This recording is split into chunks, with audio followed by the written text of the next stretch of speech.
ओसलूट गोश्त खाते हैं, परिंदे, छपकलियां, यहां तक के कवाती जैसे छोटे ममालिया भी। अगर ओसलूट किसी कवाती को अकेले देख ले तो कवाती के लिए बड़ी खबर है। ओसलूट तेज, खामोश हमलों के लिए बने हैं। लेकिन यहां एक बात है, कवाती शाज और नादर ही अकेले घूमते हैं। पूरा ग्रुप साथ होने पर वो बहुत शोर मचाते हैं, एक दूसरे को खबरदार करते हैं और ओसलूट जैसे शिकारियों को डराकर भगा देते हैं। इब्राहिम 3।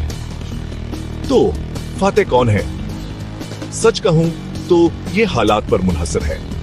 एक के मुकाबले में एक में ओसलूट को बर्तरी हासिल है, लेकिन जंगल में ये लड़ने से ज्यादा बका की बात है। रिक, दोनों जानवरों के पास अपनी अपनी चालें और ताकतें हैं।